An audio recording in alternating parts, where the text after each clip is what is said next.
بسم الله الرحمن الرحیم. الحمد لله رب العالمین والصلاة والسلام على سید الانبیاء والمرسلین حبیبنا محمد و علی آله و صحبه اجمعین. بینندگان عزیز و گرامی، السلام علیکم و رحمت الله و برکاته. در خدمت شما عزیزان هستیم با برنامه آن روی سکه. همونطوری که شما عزیزان آگاه هستید، در روز جمعه گذشته در شهر هرات افغانستان حضرت مولانا مجیب الرحمن انصاری در یک حمله ناجوانمردانه به شهادت رسیدند و با جناب مولانا ده ها تن از هموطنان بیگناه هراتی هم که در اطراف ایشان بودند کشته و زخمی شدند که این حادثه یک حادثه المناک و ناگوار برای نه تنها ملت افغانستان بلکه برای همه مسلمانان جهان، حتی کسانی که با زبان خطبه های شیخ آشنایی نداشتند، در بین عرب ها، در بین همه مسلمانان جهان واقعا یک حادثه المناک و دردناکی بود که الله سبحانه و تعالی در این برهه حساس شخصیتی مانند مولانا مجیب الرحمن انصاری را از بین ملت افغانستان گرفت.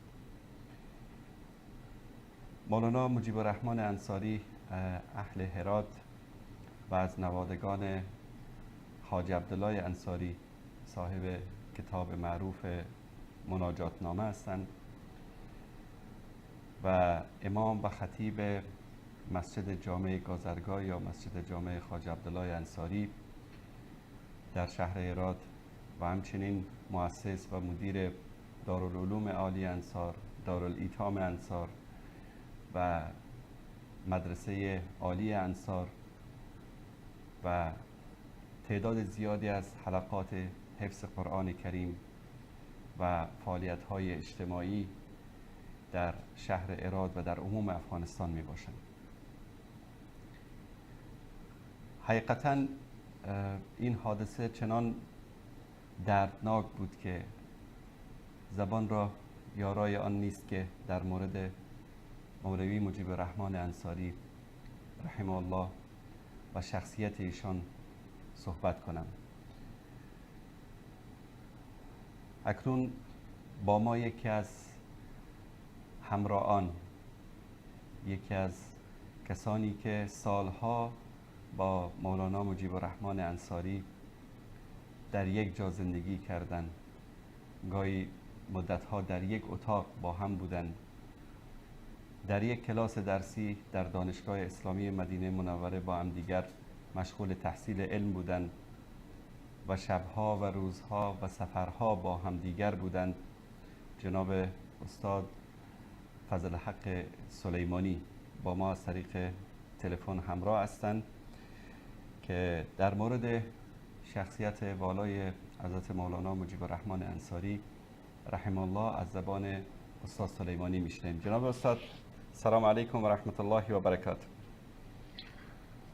و علیکم السلام و رحمت الله و برکاته. بنده هم خدمت شما استاد انصاری عزیز و خدمت همه بینندگان عزیز و ارجمند شما عرض سلام دارم و ادب و احترام و ابتداءً تسلیت عرض میکنم این فاجعه اسفبار و خدمت همه بینندگان عزیز و ارجمند، خصوصا ملت غیر افغانستان و خصوصا شهروندان هرات باستان و باز علی خصوص برای خانواده جناب شیخ شهید و همچنین همه بازماندگان این حادثه و خانواده های همه عزیزانی که به همراه مولانا در این حادثه به شهادت رسیدند.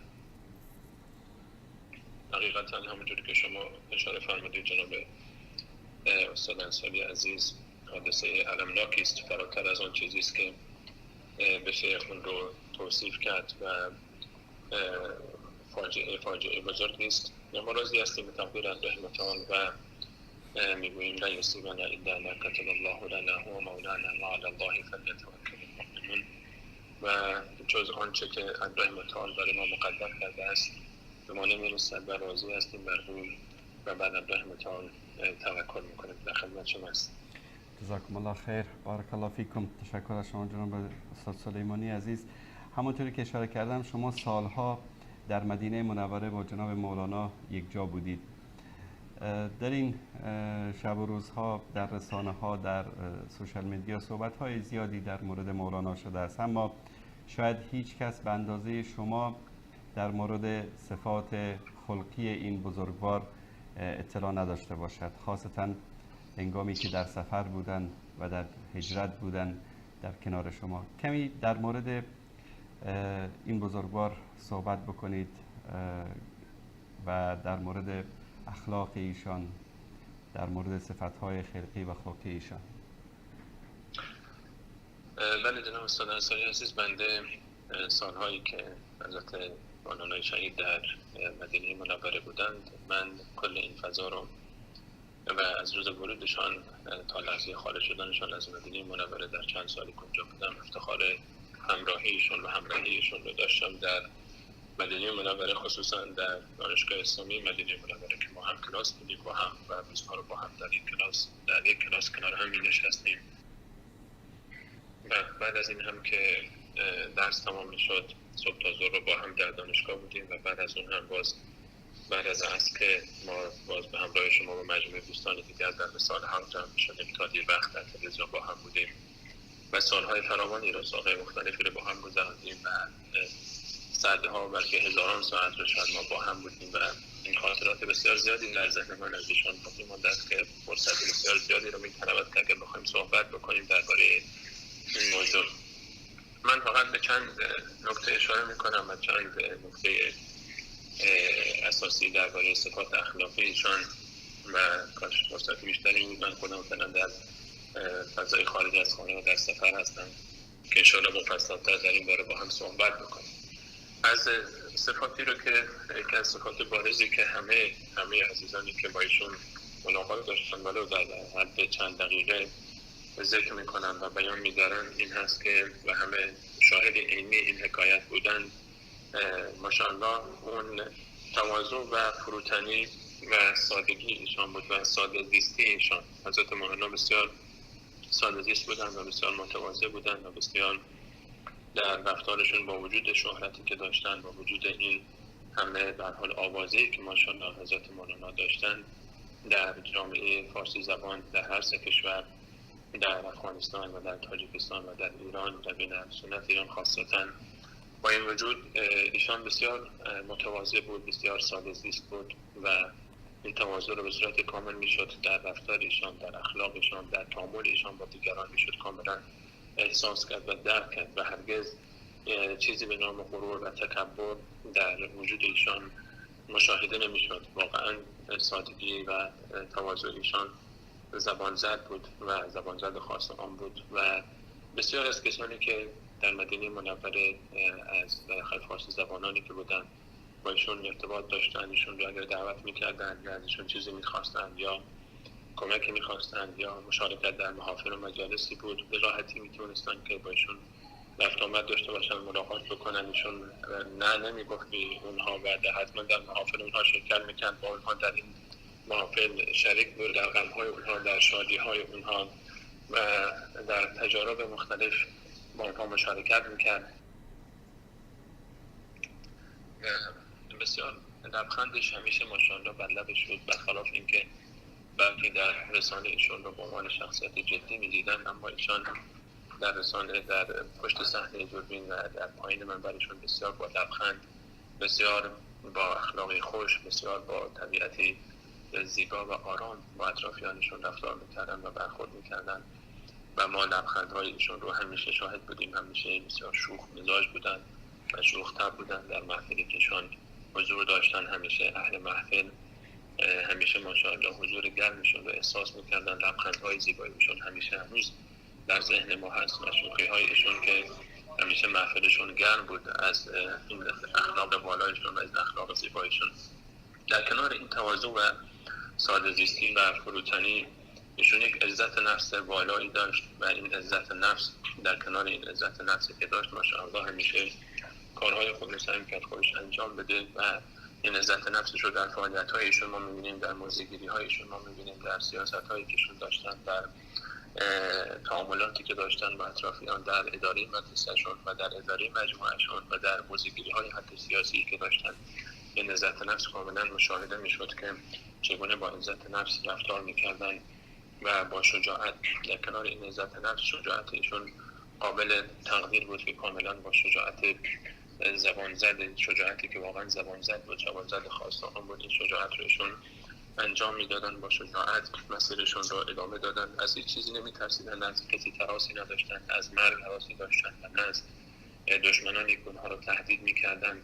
همیشه پیوسته با وجود اینکه همیشه جانشون به خطر بود از طرف دشمنانی بدخواهانی که نمیتونستن حقگویی ایشون رو تحمل بکنن در طول سالهایی که ایشون بر منبر بودن، با وجود این هیچ هراسی نه از دشمنانشون داشتن در سرزمین خودشون در افغانستان و در هرات و نه در جای دیگری از بیان حق هیچ وقت، از بیان آنچه که به او رسیده بودن که بر حق است، از بیان گفتن کلام بر حق هیچ وقت ایشون ترسی نداشت و هر آن چیزی رو که این نتیجه رسیده بود که بر حق است با شجاعت کامل و با اعتماد به الله متعال اون رو مطرح میکرد و از عواقب اون هم هیچ هراسی و ترسی نداشت. اما نیازی نیست که من به نمونه های این موضوع اشاره بکنم و دلایلی و مثال هایی در این باب و همه بینندگان آشنا هستند و آن چیزی رو که من در این مورد دارم بیان میکنم حتما هر عزیزی که الان صدای من رو میشنوه مثال های مختلفی رو در سالهای گذشته، موزه‌گیری های مختلفی رو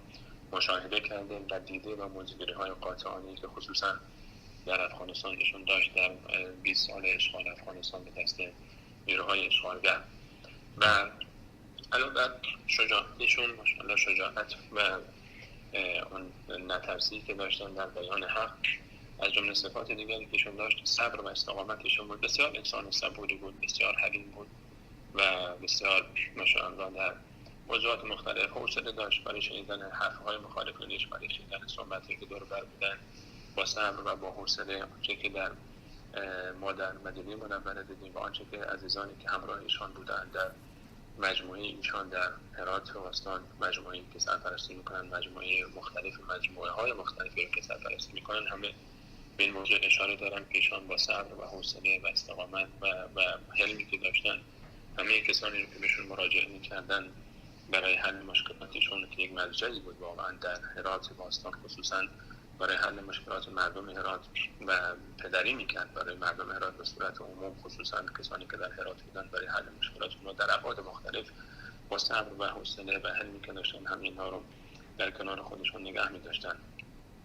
از جمله صفات دیگری که ما مشاهده می‌کردیم در کنار این برادر عزیز و بزرگوارمون همیشه همراهشون بودیم، دلسوزی و مهربانی و محبتی بود که ایشان نسبت به امت اسلامی به صورت عموم داشت و همه اطرافیانی که کنارشون بودن.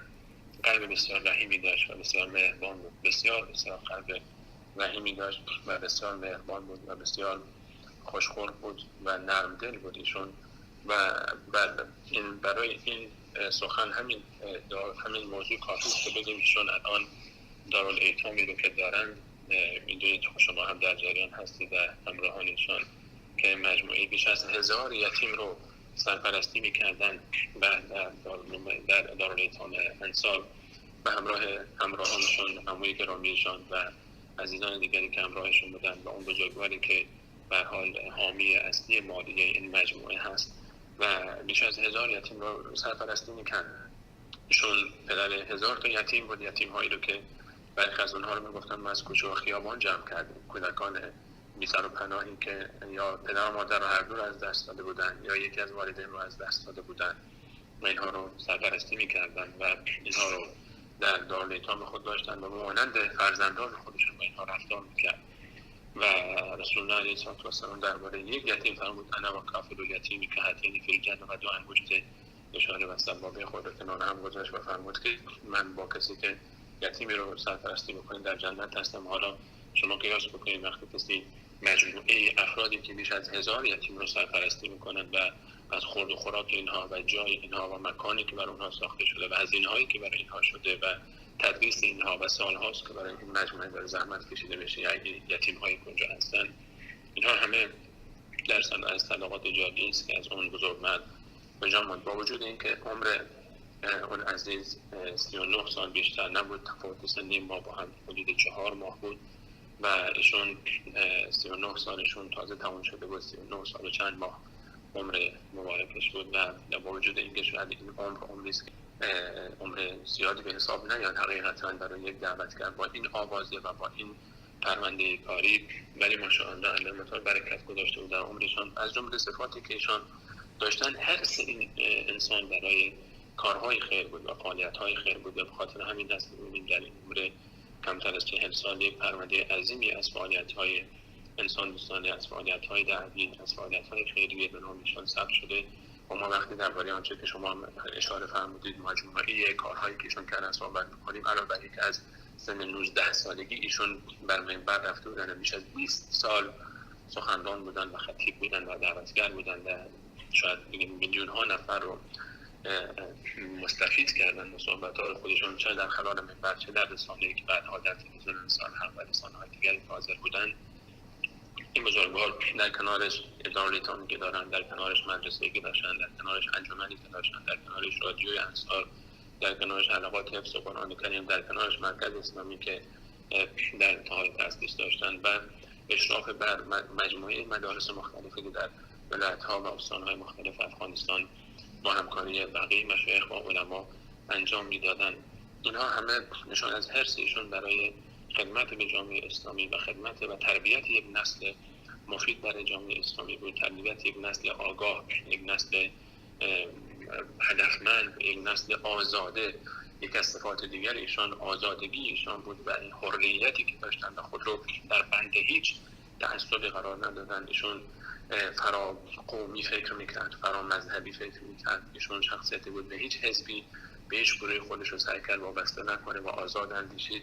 به هیچ حکومتی، پیش هیچ حکومتی دست دراز نکرد، هیچ حکومتی نیازمند نبود و ایشون آنچه را که حق میدید میگفت، آنچه را که باطل میدید بدون ترس از باطل بیان میکرد و انسانی بود که خود همه ما میبینیم که همه کسانی که در این سه کشور فارسی زبان این خبر رو شنیدن خون گریه کردن و این نشان از این دارد که همه قوم‌های مختلف، همه زبان‌های مختلفیشون از خود می‌دانستند و حتی در مسائل مذهبی دید بازیشون داشت و به خاطر حالا تنوع مکان‌هایی که شون در اون درس مونده بود، درس‌های اولیه و اصطلاح افغانستان و مناطق مولوی شده بودن در افغانستان، بعد منتقل شدن و افتخار همراهیشون رو بنده در دانشگاه اسلامی به عنوان یک همکلاس با ایشون داشتم و سالهایی که ما در کلاس بودیم می‌دیدم که ایشون چقدر حرص دارن برای یادگیری تخصص‌های مختلف علوم اسلامی و رابطه‌ای که ایشون با علما داشت بسیار با ادب و احترام، چه علمای افغانستان، چه علمای ایران، چه علمای خصوصا اساتیدی که اساتید مشترک ما ایشون بودن در مدینه منوره، در حرم نبوی شریف. از حلقات درسی در حرم نبوی شریف بود بسیار تلاش داشتن برای استفاده کردن و حرص خاصی برای تعلیم علم و تعلم علم داشتن، یادگیری و یاد دادن علم و خوابگانان واضح و آشکار از فعالیت‌هایی که انجام می‌دادن. از جمله صفات دیگری که ایشون داشتن و بسیار بارز هست و بسیار من احساس می‌کنم این صفت در این آوازه ایشان و در برکتی که در کار ایشان ایجاد شده بود بسیار تاثیرگذار بود. حس و تلاش ایشان برای عبادت‌ها و التزام به مسائل دینی و خصوصا سنت‌ها بود و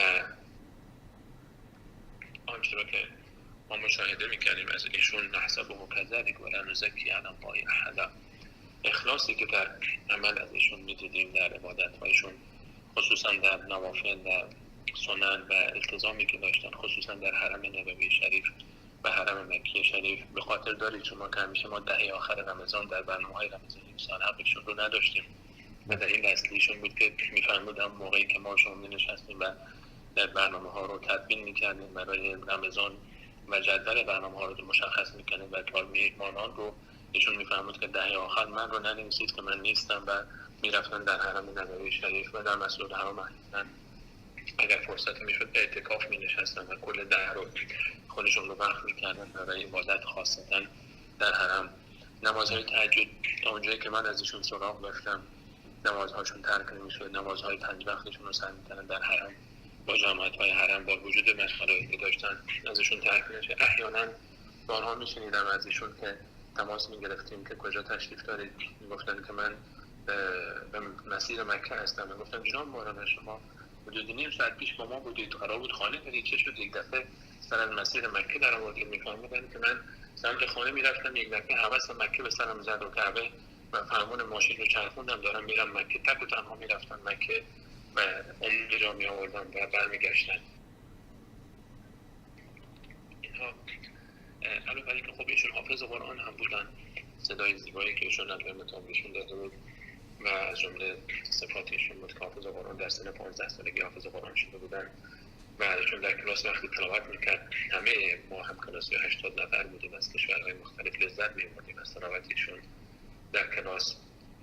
علی مطال بهشون یک حکمت خاصی داده بود، یک درایتی، شخصیت بسیار حکیم بود در اداره مخالفین، حتی در اداره افرادی که باشون بودن، در تحمل اونها و از مجموعه بزرگی که ایجاد کرده در حیات کاملا این واضح هست حکمت و درایتی که علی مطال بهشون داده بود. و که دیگر از صفاتی بود که ایشون داشتن و انسان بسیار شخصیت بسیار فریخته و شخصیت بسیار حکیمی بودن که واقعا وقتی انسان می‌نشست صحبت‌هایی که ایشون می‌کرد لذت می‌برد انسان از اداره موقفی که داشت.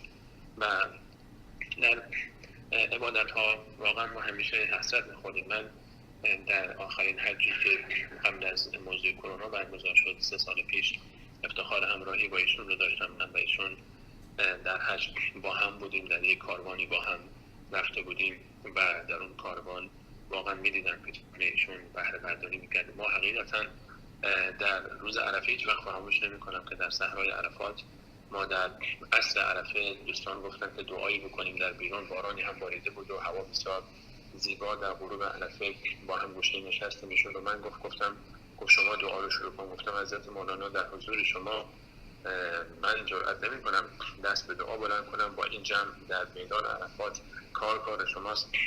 شما پس مقداری صحبت بکن و به تعبیر خودشون قلب‌های اینها رو مقداری آرام نرم‌تر کنه، من بقیه دعا رو با من میکنم. ایشون من چند دقیقه صحبت کردم، ایشون شروع کردن به دعا کردن.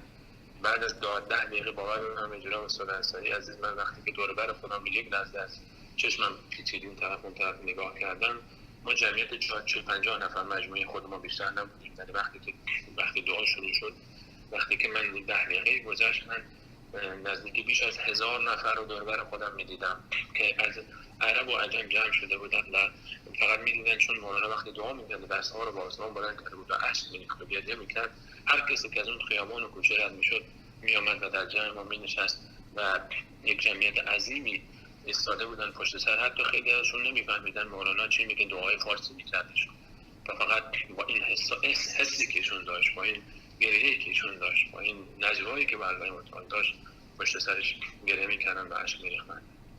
و ما آنچه که ازشون دیدیم حقیقتاً شجاعت، ما آنچه ازشون دیدیم حکمت، آنچه ازشون دیدیم محبت، آنچه ازشون دیدیم دوستی و رفاقت، آنچه ازشون دیدیم شجاعت، آنچه ازشون دیدیم تلاش برای هدفی که داشت.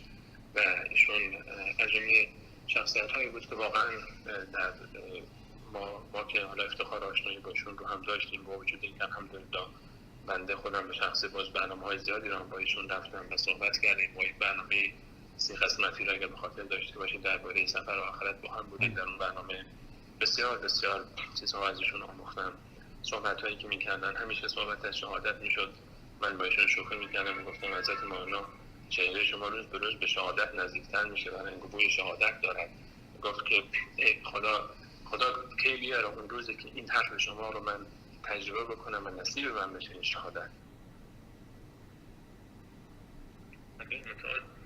این بنده خود صفات خاصی داده بود که احساس میکنم واقعا به کمتر کسی از اطرافیان ما علامه مطالعه تا فرموده بود و سری صفات خاصی که علامه مطالعه بهشون داده بود و یک درایتی، یک رابطه‌ای نشون، یک رابطه خاصی من احساس میکنم در زوایای پنهان عبادتش به علامه مطالعه داشت که سبب این مقبولیت شده بود که الان وقتی خبر شهادتشون نزدیک 4-5-6 روز گذشته و هنوز هم امتی میلیون ها نفر اشک ریختن و این استاد انصاری عزیز این عادی نیست. این اگر توفیق الهی نباشد، اگر فضل الهی نباشد، این نمیشه غیر از این. الله متعال در آیه 96 سوره مریم میفرماید ان الذین آمنوا وعملوا الصالحات سیجعل لهم الرحمن ودا.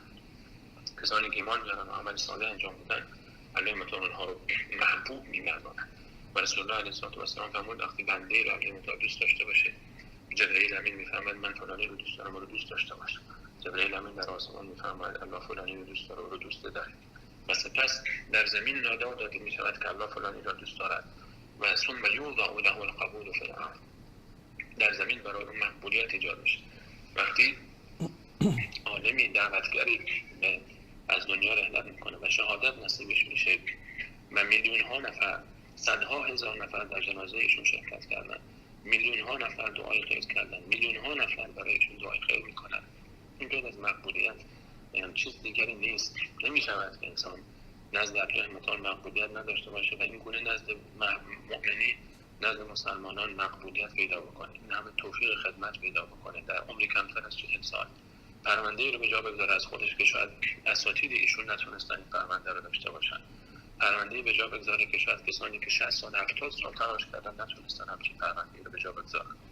و ایشون با وجود این عمر کم از خودش از دنیای عظیمی رو به جای گذاشت.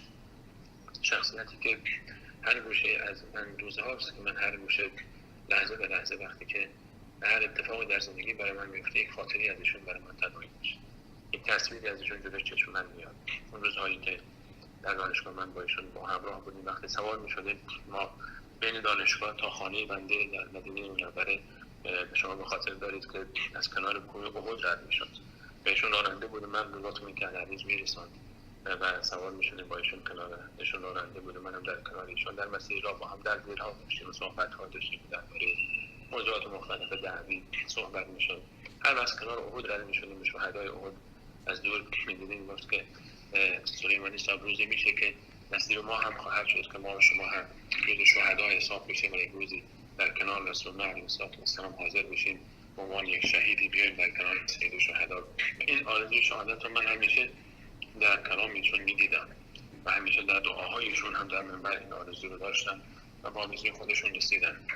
من هر چقدر درباره این آدم میخوام صحبت بکنم از این استاد انصاری عزیز، والا نمیدونم از کدوم قسمت شروع بکنم، از کدوم برگزیدگی، از کدوم قسمت. از اولین ملاقاتی که من با ایشون داشتم حضوری در مدینه منوره در خانه شما بود اگر به خاطر داشته باشید، همونجا ما با ایشون همون شبی که ایشون از فرودگاه آمدند و نشست ما جمع شد تا رفتن ما و اونها باز به دانشگاه در اولین روزی که ما اونها هم کلاس بودیم، روزهایی که ایشون نبود، الان به هر دلیلی، به هر مریضی یا مشکل پیش می‌آمد یا سفری بودن نبودن، حقیقتا من در کلاس وقتی میرفتم احساس دلتنگی میکردم. بعض وقتا ایشون هم شوخی میکرد، بعض وقتا من نمیرفتم، گفت که جناب استاد سلیمانی میگفت که شما اگر نمیای دانشگاه به من بگو که من اون روز منم نیام دیگه. ما تو گفت در این کلاس وقتی که من شما نیستید من احساس میکنم اینجا تنها هستم. گفتم حضرت مولانا شما که نیستید من چه احساسی دارم؟ حالا ما در دانشگاهی که با هم بودیم ایشون یکی از صفات دیگری که داشتن حق طلبی ایشون بود و حق پذیری ایشون بود. اگر در موضوعی ایشون نظری می داشت و ما یا دوستان احساس میکردن این نظر به هر دلیلی حالا یا اشتباه میشون رسیده یا نظر است که قابل تأمل است و نیاز و بررسی داره بهشون مطرح میشد، ایشون میپذیرد. کسی نبود که یک نظری بده، رأی بده و حرفی بزنه و سخنی داشته باشه و بعد شما بیاید بشینید با صحبت بکنید و با دلایل درست ایشون رو قانع بکنید و ایشون نپذیره و بگید نه حرف خودش رو می‌اومد با صراحت میگفت حق با شماست و اگر میپذیرفت بعد می‌داشت و در برنامه‌هاش میرفت در تلویزیون جوی میرفت روی منبر صحبت میکرد که من نظر من قبلا این بوده من یک انسان هستم، نظر من اشتباه بوده و با شجاعت کامل و با درایت می‌اومد و نظرش رو نظر دیگرش میگفت نظر من هست. و ایشون از ایشون رو جمعی که صحبت کردن هزاران نفر بلکه میلیون ها نفر از ایشون راضی بودن. الله متعال از ایشون راضی بود. الله متعال از اون جوانان نازنینی که به خاطر حمایت از این نازنین ما خود را فدا کردن از الله. الله متعال از اونها هم راضی باد. آمین. الله متعال شهادت همه این مجموعه رو قبول بفرماید. الله متعال به بازماندگان صبر جزیل عنایت فرماید. الله متعال جانشین ایشون رو مولانا فضل الرحمن انصاری عزیز رو که واقعا شخصیت شایسته است، جوان شایسته است، جوان فرهیخته است، جوان شجاعی است و شیرمردی است مانند برادر شهیدش. امیدواریم که الله متعال ایشون رو نصرت و تایید و یاری بفرماید. بیشتر از هر آنچه که قبل از این برای این مجموعه بود صبر استقامت نصیب بفرماید. شر شیاطین انس و جن رو از ایشان و از مجموعه همراهشان از صبر همه دعوتگران راه دین بردارد. الله متعال جانشین ایشون رو که جانشین مولانا قرار داده، الله متعال همون توفیقات رو برکه بیشتر و همون فضل و رحمت خود رو برکه بیشتر نصیب ایشان و همراهانشان بگرداند و الله متعال برکت عنایت بفرماید.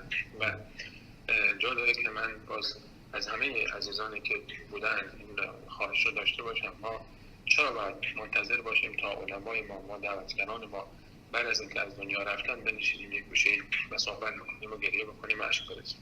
چرا وقتی که در قید حیات هستن بیشتر از آنچه که باید الان من احساس میکنم ما همه مجامع اهل سنت به صورت عموم فارسی زبان در قبال مولانا انصاری هست کوتاهی کردیم، کوتاهی داشتیم.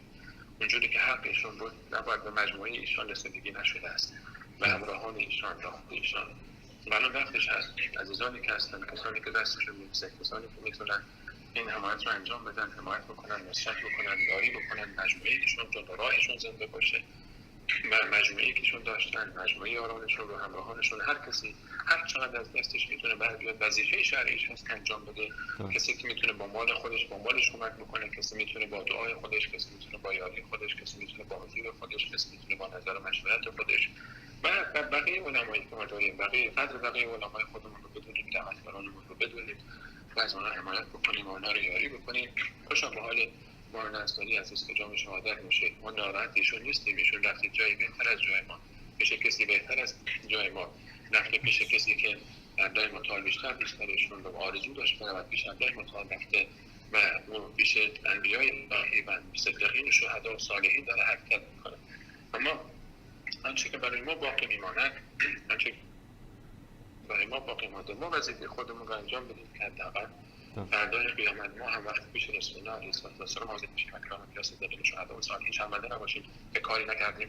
و امیدوارم که الله متعال ما و شما رو هم در اجر و پاداش این عزیزان شریک بگرداند و ما و شما هم توفیق بده تا در مسیر الله متعال در مسیر الله متعال خدمت بدیم، همونی که شایسته از قلم برداریم، حسن خاتمه نصیب بفرماید و ما و شما رو به اندیاس دلین آمین. جزاکم الله خیر. تشکر میکنم از جناب استاد گرامی استاد فضل الحق سلیمانی. الله یار و نگهدارتان. منم ممنونم از شما استاد انصاری عزیز که این فرصت رو در اختیار من قرار دادید تا در بدید برای شما عزیزان داشته باشید. جزاکم الله خیر. بارک الله فیکم. تشکر از شما. الله یار و نگهدار. دوستان عزیز و گرامی، جناب استاد فضل الحق سلیمانی بودن، یکی از همراهان جناب مولانا شهید مجیب الرحمن انصاری. میان برنامه میبینیم سرود زیبایی است با صدای جناب مولانا مجیب الرحمن انصاری و بعد از اون انشاءالله در خدمت شما عزیزان با ادامه برنامه خواهم بود.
غیر خدا یار نداریم، جز یاد خدا هیچ دیگر کار نداریم، جز یاد خدا هیچ دیگر کار نداریم.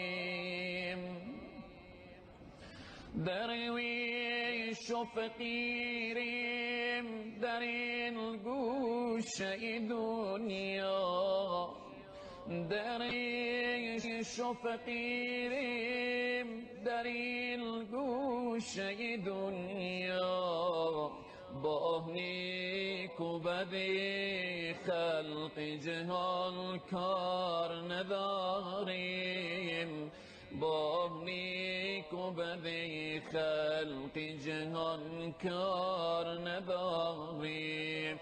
ما در دو جهان غیر خدا یار نداریم، جز یاد خدا هیچ دیگر کار نداریم، جز یاد خدا هیچ دیگر کار نداریم.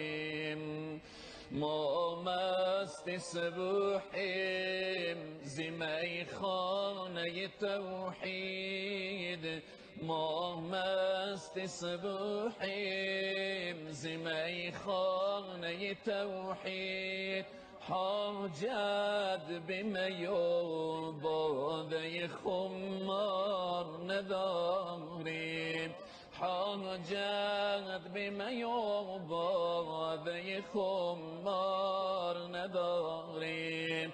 ما در دو جهان غیر خدا یار نداریم، جز یاد خدا هیچ دیگر کار نداریم. با جامه صد پاره و با خرقه پشمیل، با جامه صد پاره و با خرقه پشمیل، بر خاک نشینیم و از این عار نداریم، بر خاک نشینیم و از این عار نداریم. ما در دو جهان غیر خدا یار نداریم، جز یاد خدا هیچ دیگر کار نداریم، جز یاد خدا هیچ دیگر کار نداریم. گر یار وفادار نداریم عجبی نیست، گر یار وفادار نداریم عجبی نیست. ما یار به جز حضرت جبار نداریم، ما یار به جز حضرت جبار نداریم.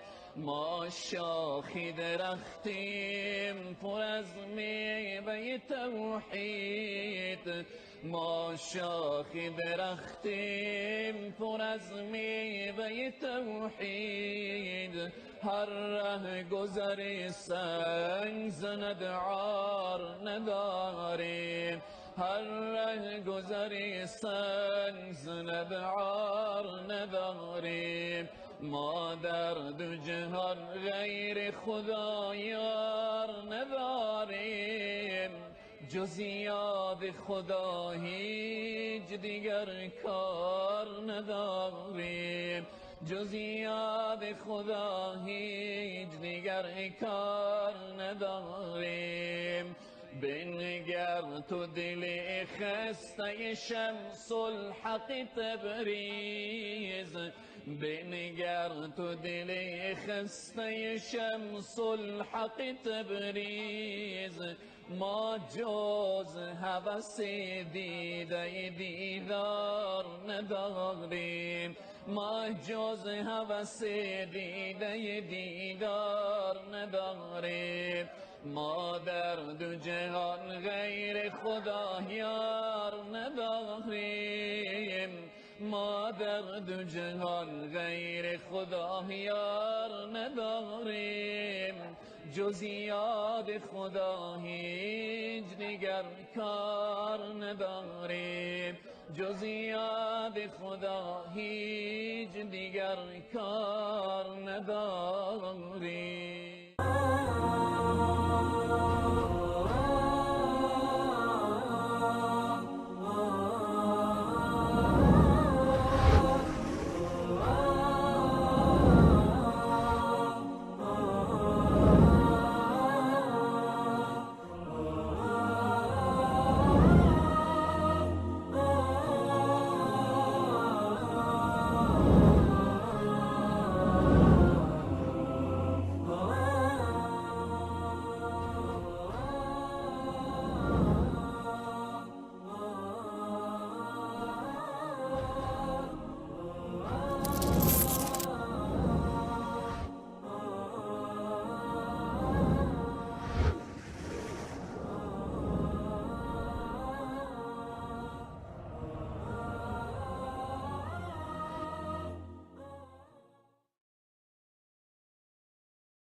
بسم الله الرحمن الرحیم.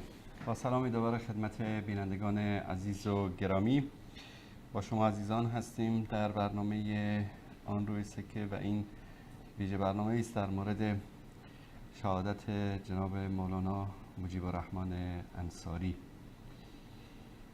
یکی از دردهایی که در بیشتر از 2-3 سال اخیر در افغانستان مورد توجه امت اسلامی بوده، قتل و ترور و کشتار علما و دعوتگران است.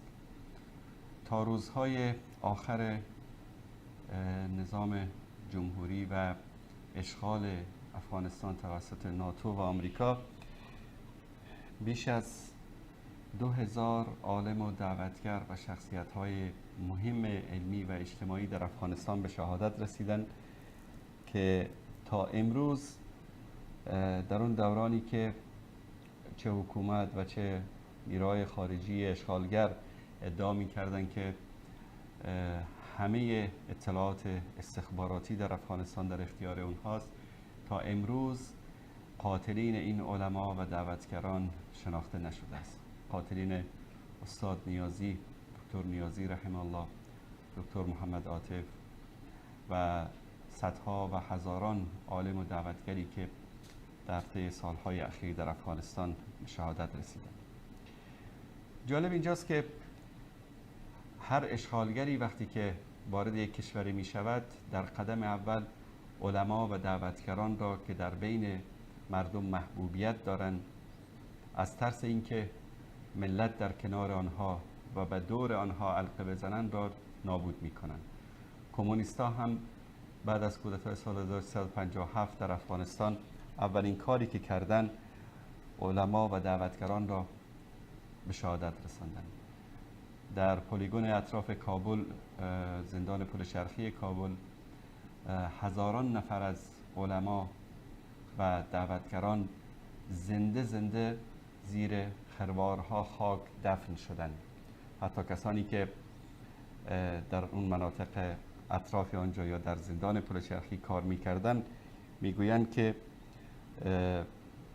روزها بعد از دفن این علما و دعوتگران زمین اطراف پلیگون تکان می‌خورد، چون زنده دفن می‌کردند. حتی میگفتند که ما نمی‌خوایم که گلوله‌ای رو حرام بکنیم برای اینها. زنده دفن می‌کردند علما و دعوتگران رو. و بعد از پایان اشغال شوروی دیدیم که یک برنامه منظم ترور و حذف فیزیکی علما و دعوتگران در افغانستان آغاز شد که تا امروز معلوم نیست که استخبارات کدام کشوری، کدام نیروی، کدام گروهی در این دخیل بود. حتی در اردوگاه‌های مهاجرین هر روز صبح که از خواب بلند می شدیم یکی از علما و دعوتگران رو در آنجا به شهادت رسانده بودند.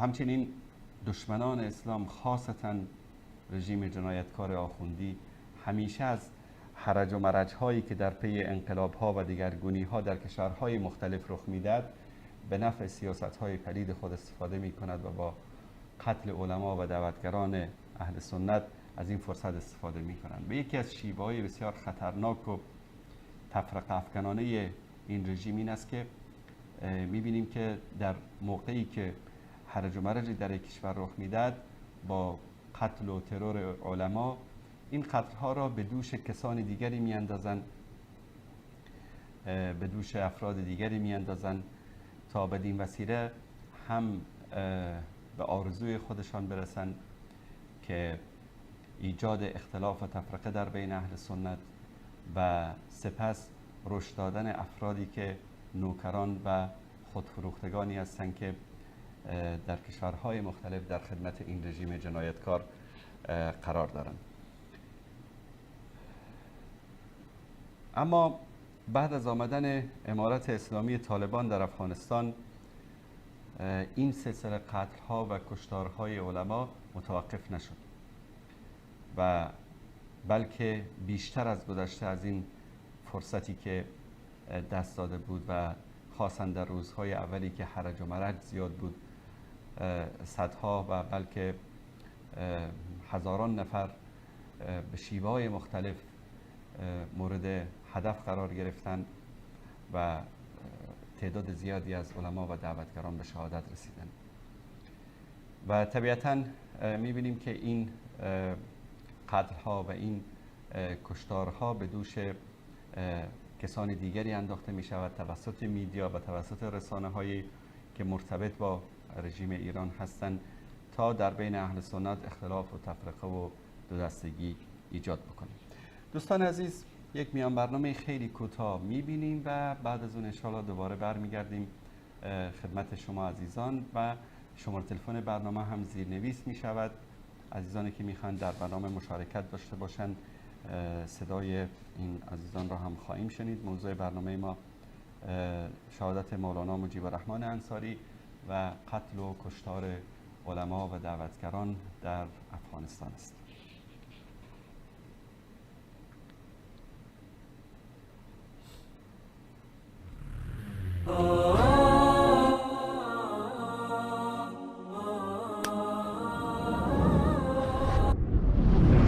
نور في الظلمات أنسي في خلواتي يا سعدي وهنائي القرآن حياتي.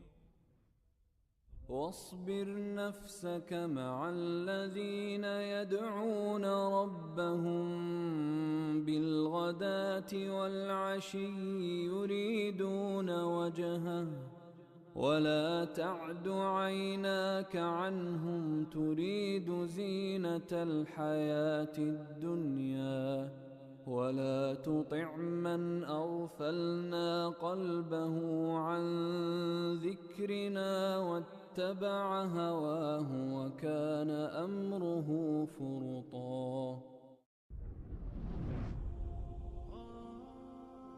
و با کسانی باش که پروردگار خود را صبحگاهان و شامگاهان می‌خوانند و تنها خوشنودی او را می‌جویند و هرگز در طلب زینت زندگی دنیا چشمانت را از آنها برمگیر و از کسی فرمان مبر که دل او را از یاد خود غافل ساخته ایم و از هوای نفس خود پیروی کرده و کارش از حد گذشته و برباد است.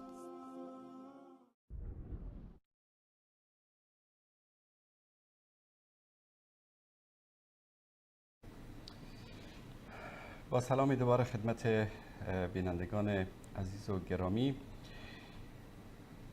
خدمت شما عزیزان مطلبی رو میخوام بیان بکنم تا برای عزیزان ما آشکار شود که در قتل علما و در ترور علما در افغانستان رژیم سفاک آخوندی که سابقه دارد در قتل و ترور علما و بزرگان اهل سنت در ایران دست دارن. این سفر رو دوستان اگر بتونن از مانیتور من نشان بدن، این خبرگزاری تسنیم است، خبرگزاری نزدیک به سپاه پاسداران. شما خوب دقت بکنید به تاریخ و ساعت این خبر. دقیقا در تاریخ 11 شهریور ساعت 13:44. اگر با فرق نیم ساعت بین افغانستان و ایران حساب بکنیم، دقیقا در ساعت 13 و در ساعت 12 و تقریبا 50 دقیقه این خبر به وقت افغانستان، این خبر در خبرگزاری تسنیم پخش شده.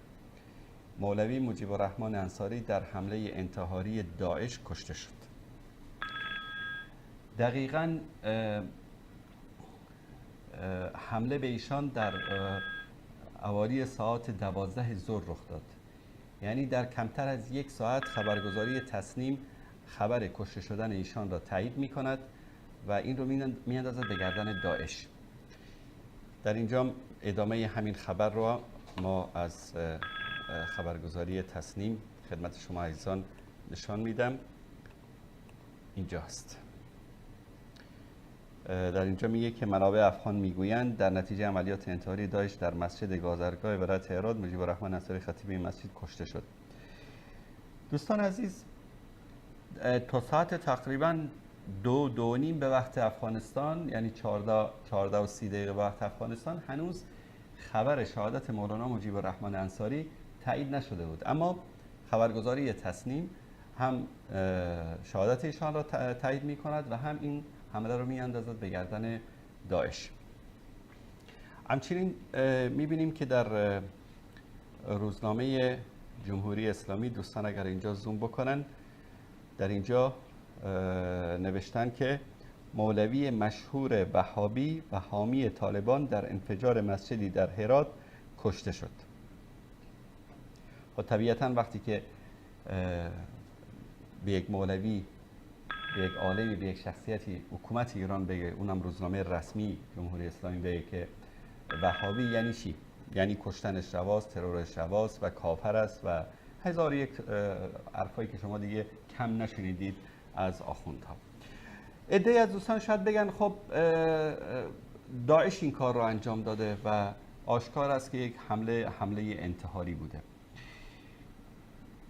فقط با یک دو تا چهار تا میتونیم راحت بیان بکنیم و به این نتیجه برسیم که در پی همه این قتل‌ها و کشتارها در منطقه این رژیم وجود داره، چون مثل غده سرطانی هستن که همیشه در پی ضربه زدن به اسلام و از بین بردن علمای اسلام در کشورهای مختلف بودن و این تازگی هم نداره، حتی در داخل ایران هم عزیزان شاهد بودن. منتها نکته مهم این است که داعش همیشه در خدمت ایران و مصالح ایران در منطقه بوده، در یمن، در فلسطین، در سوریه، در عراق و در افغانستان. فقط ما بیاییم همین خیلی ساده ببینیم که شهادت مولانا مجیب الرحمن انصاری بیشترین نفعش به کی میرسه؟ به ایران، به رژیم آخوندی، چون یکی از دشمنان سرسخت مداخله سیاسی، اقتصادی و دینی و مذهبی رژیم آخوندی در افغانستان مولانا مجیب الرحمن انصاری بود که برخلاف بقیه علمایی که همیشه سعی کردن مجامله بکنن یا ندیده بگیرن یا بترسن و واقعیت ها رو بیان نکنن، ایشان همیشه در منابر علنا بر علیه این مداخلات و دسترازی های رژیم آخوندی در افغانستان صحبت کردند. شروع داستان از بستن مدرسه توحید در هرات شروع شد که مدرسه رو رژیم آخوندی ساخته بود و فرزندان اهل سنت و فرزندان شیعیان رو در اونجا درس میدادن و اسمی هم عجیب اسمی انتخاب کرده بودن، مدرسه توحید. یعنی مشرکین بیان و مدرسه توحید تأسیس بکنن و در این مدرسه CD ها و کتاب هایی رو بر علیه خلفای راشدین و خاصا در مورد ام المؤمنین عایشه صدیقه رضی الله تعالی عنها در بین کودکان نشر می‌کردند که جناب مولانا مجیب الرحمن انصاری در مقابل این حرکت تفرقه افکنانه مدعیان دروغین وحدت در بین مسلمانان ایستادن و تا آخرین نفس در مقابل این دسایس ایستادگی کردند و بستن این مدرسه یکی از دستاوردهای بزرگی بود که بعد از آن دفاتر تفرقه افکن مراجع تقلید و خیلی از اعمال خلاف وحدت امت اسلامی که در هرات رخ میداد طرف به فضل الله سبحانه و تعالی و توسط مولانا مجیب الرحمن انصاری در هرات تعطیل شد. اما اینکه داعش مثلا میبینیم در عراق بعد از اینکه مسلمانان عراق نزدیک بود که آمریکا را شکست بدن و همه عراق تقریبا به پا خاسته بود، می‌بینیم که ایران داعش را در عراق ایجاد کرد و با کشتار شیعیان عراق احساسات شیعیان را در ایران و در کشورهای مختلف تحریک کردند و بعد از اون دیدیم که زمینه را برای ساختن حشد شعبی و مداخله مستقیم در عراق هموار کردند.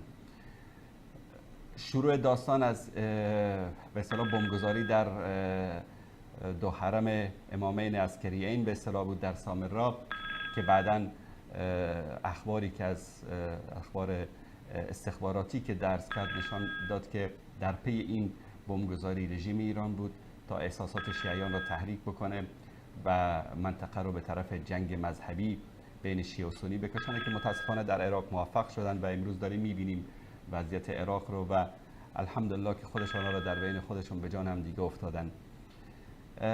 در پاکستان همچنان تا سال 1357 تا قبل از انقلاب شوم در ایران بین شیعه و سنی در پاکستان هیچ جنگ و دعوایی نبود که بعد از آمدن این رژیم جنگ مذهبی بین شیعه و سنی در پاکستان در گرفت. در افغانستان همچنان، یمن رو که دیگه همه شاهد هستیم که اون کودکان شیعیان زیدی رو که بردن در حوزه علمی قم و اونها رو تعلیم دادن و تروریست های تربیت کردن و به یمن فرستادن که امروز شاهد جنگ و کشتار داخلی در یمن هستیم.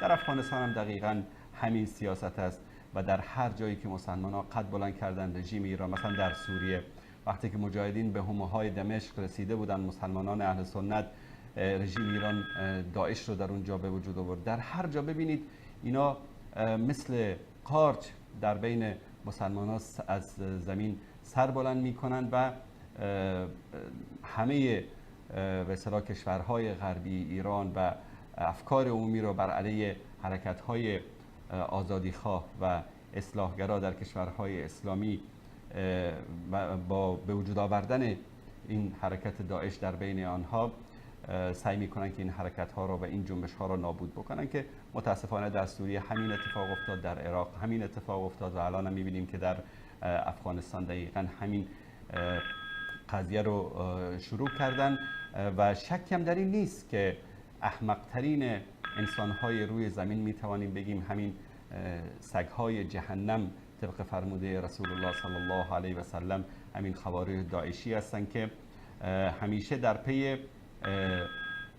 مصالح و سیاست‌های کشورهای مانند ایران و آمریکا و کشورهای غربی کار کردن.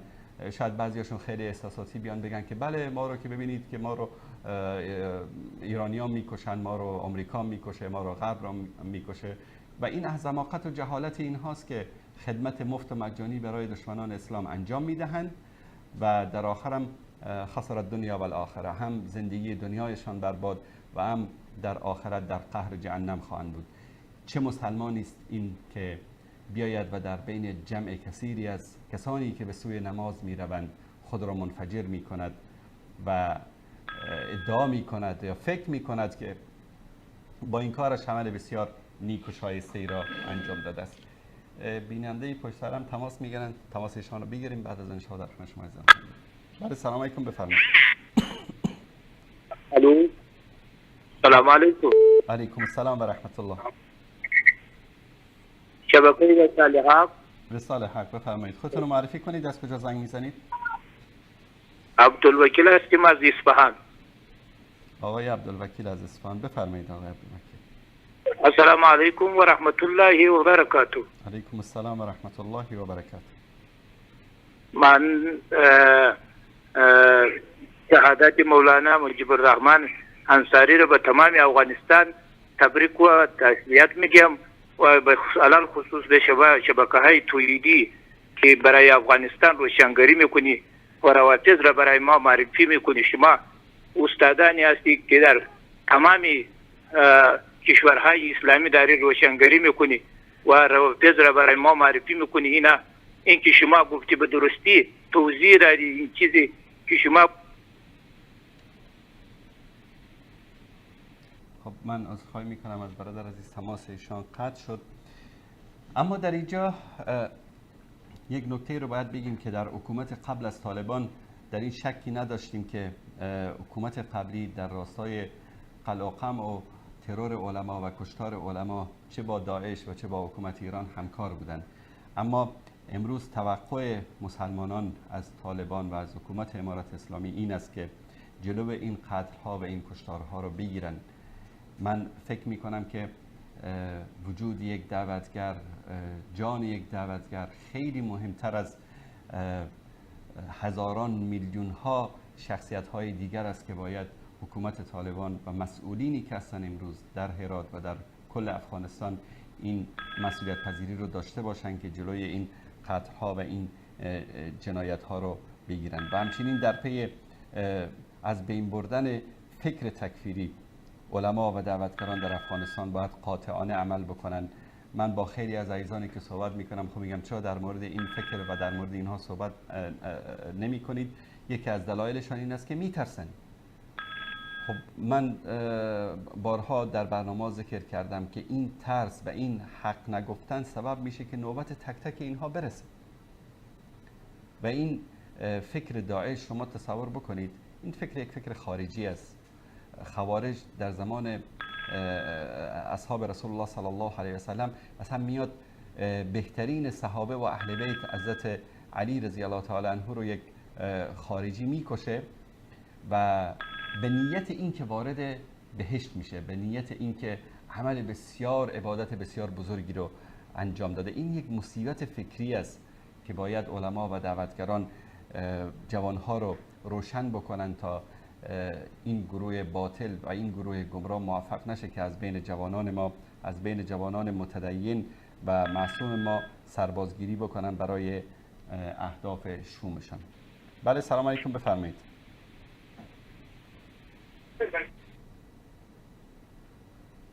بیننده گرامی بفرمایید.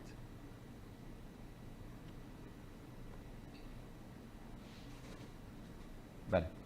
و یک موضوع دیگر این که طالبان باید در افغانستان این رو جدی بگیرن، اینکه دوستی با این حکومت و تسهیل مداخله این حکومت در امور افغانستان به نفع اهل سنت و به نفع حکومت طالبان نخواهد بود، نیست و نخواهد بود.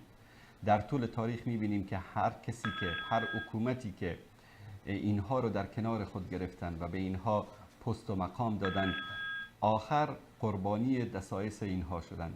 خواجه نصیرالدین طوسی، ابن القنی، کسانی که در دربار خلفای عباسی به مناصب رسیدن، همینها بودن که راه رو برای وارد شدن مغول و از بین بردن خلافت اسلامی و خراب کردن بغداد و اشغال کشورهای اسلامی انبار کردند. همیشه حکومت‌های رافضی در خدمت دشمنان اسلام بودند. ما در طول تاریخ شاهد هستیم. من بارها این تحدی رو کردم که یک وجب از خاک جهان رو یک دولت رافضی، یک حرکت رافضی یا یک چند مجاهدی که به اصطلاح از بین روافض باشن فتح کرده باشن. نمونه‌ای رو شما سراغ ندارید. در هر جایی که حکومت تشکیل دادن، اگر فاطمیون در مصر به قدرت رسیدن، بیت المقدس رو به صلیبی ها فروختن. اگر که صفوی‌ها در ایران به قدرت رسیدن، سرزمین های اسلامی رو به صلیبی ها فروختن. همیشه در خدمت دشمنان اسلام بودن.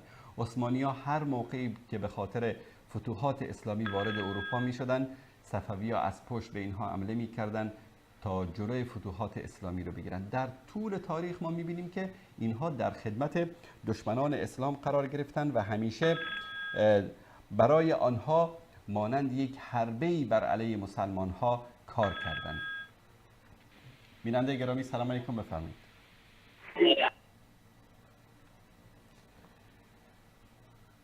و امروز اگر که سردمداران افغانستان بیدار نشند و خطر این غده سرطانی که در بدن امت اسلامی قرن هاست که غیر از فتنه انگیزی و مصیبت و بدبختی ارمغان دیگری برای مسلمانان نداشته است متوجه نشند و جلوی اینها رو نگیرند، منتظر این باشند که دوباره به همان سرنوشتی که در دهه 90 مبتلا شدن مبتلا خواهند شد. مگر همین رژیم نبود که با آمریکا همکاری کرد و امارت اول شما را سرنگون کرد؟ و همین یکی از مسئولان وزارت خارجه ایران که کلیپش را همه شما عزیزان دیدید که میگه که ما به خاطر مبارزه با طالبان با داعش همکاری میکنیم و راهی غیر از این نداریم. اینا واضح و آشکار این مسائل رو بیان میکنن، اما متاسفانه ما میبینیم که در هر زمان مسلمان ها فریب اینها رو میخورن، فریب شعارهای دروغین اینها رو میخورن. بله سلام علیکم، بفرمایید. سلام علیکم. علیکم السلام و رحمت الله. سلام علیکم. سلام و رحمت الله. لطفا صدای تلویزیونتون رو ببندید. آقای حسینی خیلی ممنون. میبخشید بیننده گرامی صدای تلویزیونتون رو ببندید لطفا. دوستان عزیزی که تماس میگیرن لطفا صدای گیرندتون رو کاملا ببندید بعد از برقرار شدن تماس، چون شما صدای ما رو با چند ثانیه تاخیر از طریق تلویزیون میشنوید و به این صورت نمیشه که ادامه داد. بله همونطوری که عرض کردم علنا میگن که طالبان دشمن ما هستند و ما به خاطر از بین بردن طالبان باید از داعش استفاده بکنیم و به همین خاطر اینا دارن رشد میدن داعش رو در افغانستان، دارن کمک میکنن به داعش در افغانستان. و من بارها در برنامه‌های مختلف گفتم همین داعشی که هیچ کشوری در دنیا نمونده که در اونجا عملیات انجام نده، در کشورهایی که امنیتشان شاید هزاران بار بیشتر از امنیت ایران هست، از نگاه استخباراتی، از نگاه اطلاعاتی، از نگاه امن و امان بودن، داعش تونسته در اونجا برای عملیات انجام بده. اما میبینیم که در طول این 10-20 سال یک عملیات در ایران انجام ندادن. حالا یک درامه‌ای درست کردن، تئاتری درست کردن اون حمله به مجلس، اما در واقع هیچ حمله‌ای انجام نداده داعش در ایران. همچنین میبینیم که هیچ کس از علما و همین آخوندهای بزرگ اینها هیچ وقت توسط داعش ترور نشده. در کشورهای دیگه مثلا در عراق میبینیم داعش با وجود این همه قدرتی که در عراق داشت یک مرجع شیعه، یک آخوند شیعه رو ترور نکرده، بلکه اهل سنت رو به بهانه اینکه اینها مرتد هستن، اینها منافق هستن، اینها رو همیشه کشتن و قتل عام کردن. در افغانستان میبینیم که بیدین، سیکولار، دشمنان اسلام، علمای رافضی آزادانه زندگی میکنن، تبلیغ میکنن برای دینشان، هیچ وقت مورد حمله اینها قرار نگرفتن و در جایی هم که اینها رفتن عملیاتی انجام دادن دقیقاً برنامه ریزی شده بوده برای تحریک احساسات شیعیان و انظار عمومی و کشورهای دیگه. مثلا رفتن مدارس رو انفجار دادن، مدارس دخترانه، پسرانه حسینی ها رو انفجار دادن و میبینیم که به خاطر کوچکترین مشکلی که با یک عالم اهل سنت پیدا میکنن اینها اون رو تکفیرش رو صادر میکنن، حکمش رو و ترورش میکنن. و در این یک سال اخیر دیدیم که عملیات‌های اینها در افغانستان خیلی شدت گرفت و تعداد زیادی از علما و دعوتگران رو به بهانه‌های مختلف اینا قتل عام کردن و ترور کردن. سبحان الله، اینا هرچه بخوان خودشان رو مسلمان، هرچه بخوان خودشان رو پیرو قرآن و سنت جلوه بدن، اما واقعیت آنچه که رسول الله صلی الله علیه و آله و سلم در مورد این گروه خارجی و گمراه فرمودن که اهل ایمان را میکشن و مشرکین را زنده نگه میدارن یا به مشرکین دست رازی نمی کنن. دقیقا این صفتی که رسول الله صلی الله علیه و سلم بیان کردن در این گروه خارجی گمراه ما میبینیم. همیشه در هر جا ببینید اهل سنت رو میکشند، موحدین رو میکشند، علما و دعوتگران رو میکشند. شما ببینید با کشتن مولوی مجیب الرحمن انصاری رحمه الله اینا چه خدمت بزرگی به غرب کردن. کسی که آمریکا دشمنش بود، ناتو دشمنش بود، سیکولار دشمنش بود. امروز یک سری به سوشال مدیا بزنید، کسانی که خوشحال هستن از شهادت مولوی مجیب الرحمن انصاری، جوجه های پسمانده متأخر لنین، بیدین ها، ملحدین، سیکولارهای بیدین و اسلام ستیز، انسانهای جاهل و نادانی که از دین و عقیده خودشان خبر ندارن، روافض، عموما گروه هایی که ببینید خوشحال هستن از شهادت مولانا مجیب الرحمن انصاری. پس معلوم میشه که بزرگترین خدمت رو به این گروه ها همین داعشی ها انجام دادن. اگر واقعا این حمله توسط حمله انتحاری و به دست داعش صورت گرفته باشه، اگر این کارو کرده باشن و شکی هم یعنی در مورد این گروه جاهل و گمراه نیست، بزرگترین خدمت رو به دشمنان اسلام کردن.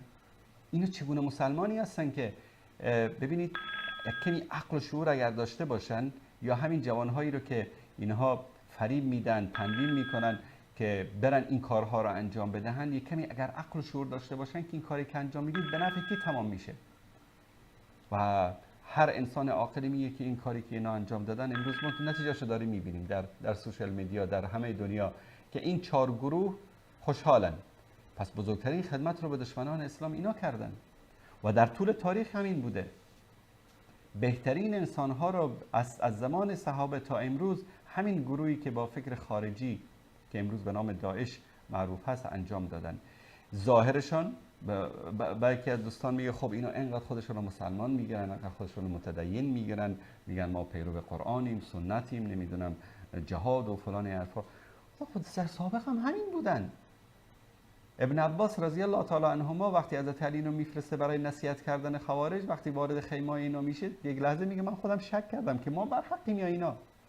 چون وارد اردوگاه خوارج که میشه در نهروان، از هر خیمه صدای قرآن و تلاوت و نماز شب و فلان. این صفتشان است. صفت این خوارج این است که دم از قرآن میزنن، آیه و حدیث و فلان میگن و با مؤمنین دشمنی میکنن.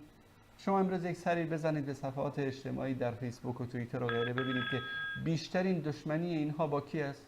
با مسلمان ها، با مؤمنین، با موحدین. بله سلام علیکم، بفرمایید. سلام علیکم. علیکم السلام و رحمت الله و برکاته. سلامت باشید. لطفاً صدای تلویزیونتون رو ببندید. بینندگان گرامی، بازم تکرار میکنم صدای تلویزیونتون، صدای گیرنده رو ببندید، چون که صدای من رو با تأخیر از طریق تلویزیون میشنوید و این سبب میشه که نتونیم با هم دیگه صحبت بکنیم و تماستون قطع بشه. اما بله سلام علیکم، بفرمایید.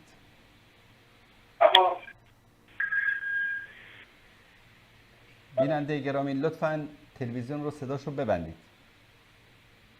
الو. بله بفرمایید. سلام علیکم و رحمت الله و برکاته. علیکم السلام و رحمت الله و برکاته. خوب هستیم آقای انصاری؟ سلامتیم. خیلی خوشحالیم که بعد از سالهای سال شما رو صفحه تلویزیون زنده میبینیم. زنده باشید، سلامت باشید. خوشحالی ما آقای انصاری با غم و اندوه واقعا معین شد. ما انتظار شما داشتیم. من خودم از اصفهان حمید ولایت هرات از ولسوالی گذره ام یعنی یکی از طرفداران سرسخت آقای مجیب الرحمن انصاری شهید بودم. من لقب آقای مجیب الرحمن انصاری شهید میراب می‌ذارم. بله آدمی که میره به نماز. بله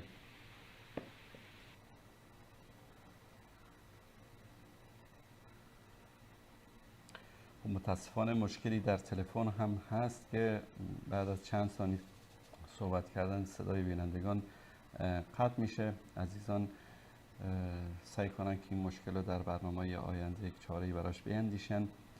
انشالله سعی میکنیم در برنامه آینده که شماره واتساپی هم داشته باشیم که دوستانی که از طریق تلفن مشکل دارن بتونن از طریق واتساپ تماس بگیرن و در برنامه شرکت بکنن.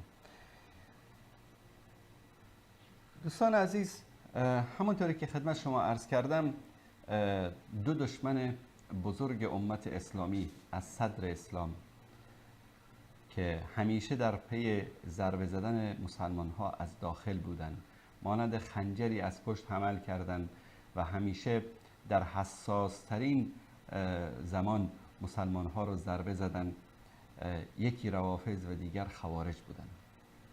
خوارج با همین فکر افراطی، با همین فکر تکفیری، شما تصور بکنید که یعنی شاید بعضیا تعجب بکنن از جنایتی که چند روز قبل که دوستان میگه چطور امکان داره که یک مسلمان بیاد مثلا خودش رو منفجر بکنه، 60-70 نفر انسان رو به خاک و خون بکشه، حالا به خاطر یک نفر. تا اصلا جای تعجب نیست. اینا فرزندان همان کسانی هستند که در زمان سیدنا علی رضی الله تعالی عنه، علی در محراب است، موقع نماز هست. ابن ملجم یک انسان عادی نبود، حافظ قرآن، انسان خیلی متقی متدین. این میاد به خاطر به اصطلاح وارد بهشت شدن، قربتاً الی الله، حضرت علی رو به شهادت میرسه. علی رو به شهادت میرسانه. شما تصور بکنید کیست که به مرتبه علی برسه، کیست که به مقام علی برسه. چرا؟ چون این فکر، چون ابن ملجم و یاران شیعه بودن، شیعان علی بودن، در لشکر حضرت علی بودن. بعد از اینکه حضرت علی صلح کرد با معاویه، اینا گفتن که خب علی اومده حکم قرار داده، لا حکم الا لله، حکم فقط از آن الله است. علی چون از بشر کسی رو به عنوان حکم تعیین کرده، علی کافر است. و شروع کردن به کشتن یاران علی. خودشون از شیعیان علی بودن. شاید امروز خیلی کم از شیعیان متوجه بشن که اصل خوارج فکر تکفیری از بین شیعیان ظهور کرد و این فکر تا هنوز هم ادامه دارد. امروز میبینیم که علمای شیعه غیر از خودشان همه مسلمان ها را کافر میدونن. حتی غیر از شیعیان اثناعشری بقیه شیعیان را کافر میدونن. و این فکر تکفیری هنوز هم وجود دارد. این آخوندها همشون تکفیری هستند. علما مراجع شیعه همشون تکفیری هستند. یعنی تکفیر مخالف یکی از اساسات و اصول دین تشیع است. به خاطر همین میبینیم که در هر کشور اسلامی، هر جایی که شما برید رد پایی از فتنه و فساد و قتل و کشتار و جنایت باشد، حتما در اونجا اگر جستجو بکنید رد پایی از آخوندهای ایران رو در اونجا خواهید دید. چون این فکر خواستگاه فکر تکفیری از بین شیعیان حضرت علی بود. ابن ملجم شیعه بود، شیعه علی بود و بعد از این که حضرت علی حکم تعیین کرد، این آقا اومد گفت که بابا علی کافر شده. علی کافر شده چون که حکم فقط از آن الله هست. الله هست که باید به حکم اون ما عمل بکنیم، چون علی کسی دیگری را به جای الله حکم قرار داده، به خاطر همین کافر است. بعد اینا شروع کردن به کشتار یاران علی، حتی بقایای صحابه، یعنی اون صحابایی که تا اون موقع زنده بودن شروع کردن به کشتار اینها. یکی از صحابه رو که وقتی در بین راه میخواست بره به طرف مکه، این رو دستگیر کردن، به همراه همسرش به شهادت رساندن، بدنهای اینها رو تیکه پاره کردن، شکمش رو پاره کردن، شکم همسرش رو پاره کردن و جنینی که تا هنوز زنده بود کودکی که جنینی که هنوز زنده بود از شکمش در آوردن و سرش رو بریدن. شما ببینید قساوت قلب، بعد اینا خودشون رو مسلمان میگیرن. پس من در لحظات پایانی برنامه حرفهای زیادی است برای گفتن، اما یک سخنی به جوانان در افغانستان دارم. جوانان متدین، جوانان ملتزم و مسلمان و مستقیم افغانستان، فریب شعارهای اینها رو نخورید که داد از حکومت اسلامی و خلافت اسلامی میزنن. نخورید. اینها بدترین دشمن اسلام هستند در این زمان. والله خطر این فکر خارجی، خطر داعش، همین مدعیان دروغین خلافت اسلامی برای امت اسلامی خطرناکتر از یهود و نصارا و روافض است. چون اینها مثل کرمهایی هستند که از داخل امت اسلامی رو میخورن، از داخل این بنیان رو خراب میکنن. فریب اینها رو نخورید. این صداهای زیبایی که قرآن تلاوت میکنن، میبینین در سوشال مدیا بعضی صفحاتی هم دارن، برنامه‌هایی هم دارن، چنان قلقله میکنن آیه و حدیث رو که تعجب میکنید. رسول الله صلی الله علیه و سلم در حدیث میفرمایند که از تلاوتشان، از قرائت قرآنشان تعجب میکنید، اما این قرآن از این گروه پایینتر تاثیر نداره. صدای زیبا دارن، تلاوت زیبا دارن، دلایل خیلی رنگارنگ دارن، فریبنده دارن برای جوانها، برای جذب جوانهای مسلمان. و دل آدم واقعا با اون جوانهایی میسوزد که فریب شعارهای دروغین این گروه باغی و خارجی را میخورن. شعار تشکیل حکومت اسلامی و خلافت اسلامی، اینها همه شعارهای دروغینی است که هدف اصلی آن نابود کردن جوانان مسلمان و متدین در کشورهای مختلف است. مثلا در تاجیکستان موفق شدن، هزاران نفر از جوانان مسلمان تاجیکستان را به بهانه خلافت اسلامی به عراق کشاندند، آنها را در آنجا قتل عام کردند توسط آمریکا و شیعیان، و همسرانشان را امروز می‌بینیم که در زندان‌های روافض در عراق روزانه مورد تجاوز سربازان کثیف رافضی در اونجا قرار می‌گیرند. و امروز تاجیکستان را از جوانان متدین و مخلص پاک کردند. هدف اینا در همه دنیا همین است. در افغانستان می‌بینیم بهترین جوان‌ها رو ببینید که تا کمی ملتزم و متدین باشد او رو مورد هدف قرار میدن، به صفهای خودشان جمع میکنن. حتی جای تعجب اینجاست که بعضی از خطبا و دعوتگران و علما یا به ظاهر علما رو هم اینا به صف خودشان کشاندن و فریب دادن. اینا در عراق چه خدمتی کردن به مسلمان ها و اهل سنت؟ در یمن چه خدمت کردن به مسلمان ها و اهل سنت؟ در افغانستان در این 21 سال اینها مگر عملیاتی بر علیه آمریکایی‌ها انجام دادن؟ بر علیه اشغالگران انجام دادن؟ امروز زمانی که آمریکا از افغانستان خارج شد اینا قد علم کردن و غیر از مسلمان کشی کار دیگری ندارن. طبق فرموده رسول الله صلی الله علیه وسلم اینا با مشرکین و با کفار کار ندارن. اینا دشمنی و عداوتشان با اهل ایمان است. پس فریب این گروه باطل را نخورید، فریب این منافقین را نخورید، این فریب خورده های غرب را نخورید که امروز در بین امت اسلامی غیر از تفرقه افکنی، قتل و کشتار و از بین بردن بهترین فرزندان امت اسلامی کار دیگری ندارن. الله متعال شر روافض و خوارج را از سر امت اسلامی دور بکند. تا فرصت دیگر که باز هم با برنامه دیگر در آن روی سکه با شما عزیزان خواهم بود، همه تان را به پروردگار متعال میسپارم و صلی الله علی سیدنا و حبیبنا محمد و علی آله و صحبه اجمعین و السلام علیکم و رحمت الله و برکاته.